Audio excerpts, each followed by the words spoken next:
Hey everyone, welcome back to the channel. Thanks for tuning in for another episode. As you can see, it's raining. It's been raining all morning. It's supposed to rain all day. It's supposed to rain all day tomorrow. Tomorrow I'm supposed to get out and do some fishing. Not sure what it's going to be like condition-wise. The yard's already flooded. The river's already coming up. The temperature has dropped. Right now it's like 63 degrees. Tomorrow the high is supposed to be in the mid-50s. With lows in the mid 30s. Like, it's early September. That's not quite right. And it's going to have the fish moving quite a bit. So what I wanted to do today, though, was kind of touch base with you some of my favorite ways to fish when it's raining, as well as some of my favorite baits. It never ceases to amaze me how the fish definitely seem to change what they were doing based on a rainstorm that comes in. Now, whether that's because of pressure change or whether that's because, you know, the water temperature cools off if you have a cold rain, I think there's a lot of potential things that can change the behavior of the fish really quickly. But a couple of things that I always like to do when I'm fishing during the rain is to, one, try to fish deeper water if I can. Generally speaking, if I've got fish that are down, say on a submerged hump or on a deep outside weed line, those fish that are deeper, in my opinion, tend to be less affected by pressure changes.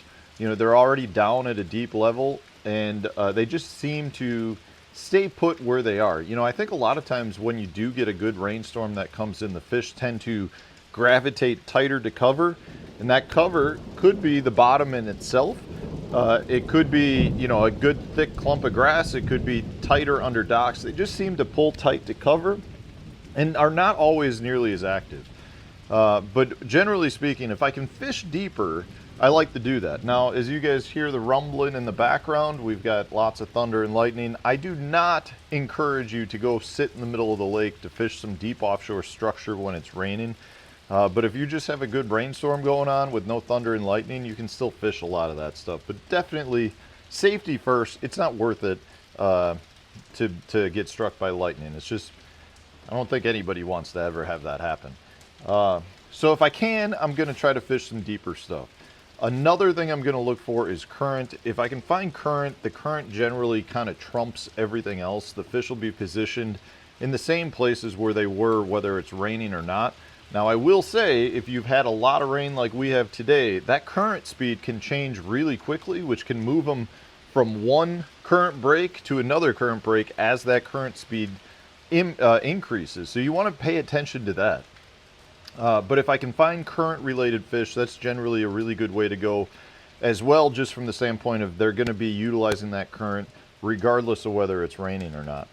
And then the last thing I like to do, which I mentioned earlier, is I like to fish some heavier cover. You know, if I've got fish that are up in my neck of the woods, maybe I can fish some canopied milfoil. Maybe I can go find some docks, things that are, I don't want to say protected from the rain, because it's not like the fish are looking to get out of the rain.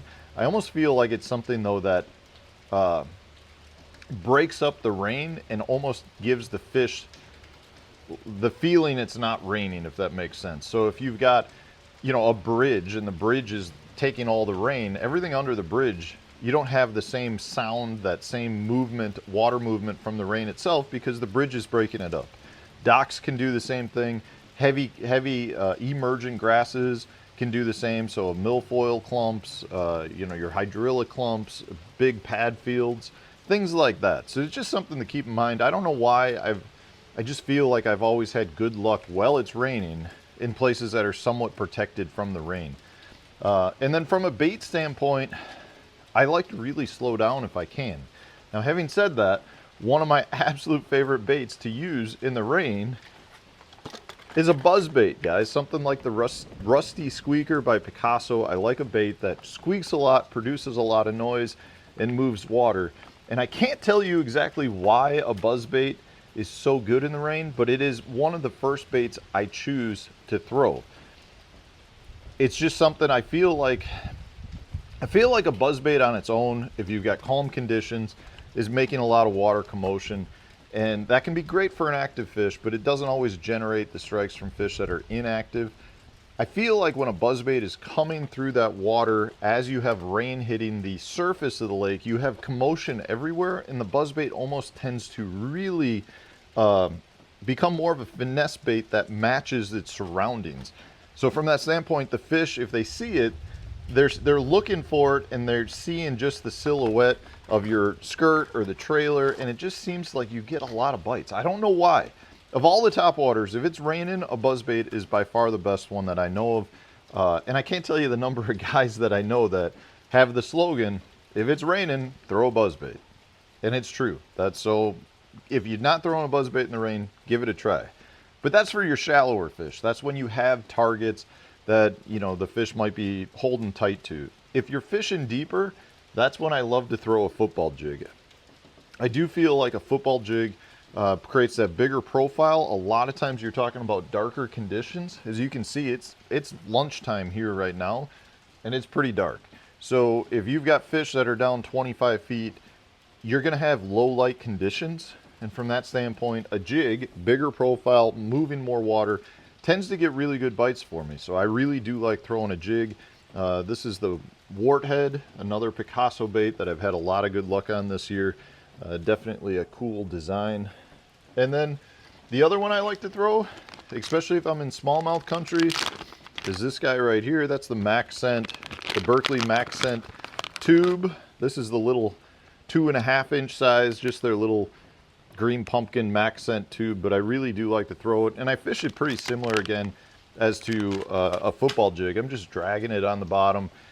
You know, generally speaking, if I'm fishing in smallmouth country, I'm fishing really clear water so the fish can get a good look at that. They don't need that bigger profile of a jig that I'd be using under low light conditions, just like this, in a little bit dirtier water. As we hear more rumbling in the background, we are flooding pretty good here, guys. So these are the tips that I would give you during the rain. If you got to get out and fish, you can still catch fish, but you definitely want to change your tactics a little bit. And it's not uncommon when you do have some thunder and lightning for that really to kind of throw the fish off for a little bit. So it takes them a little bit while after the storms pushes through to kind of get repositioned to get active again. But you can still catch them during these conditions. And if you're a tournament angler like myself, sometimes you can't do anything about it. You got to fish through it. So hopefully this helps you in the future. If you enjoyed today's video, hit the like button, subscribe to the channel if you haven't done so already. Stay tuned. We'll have a new video coming out tomorrow.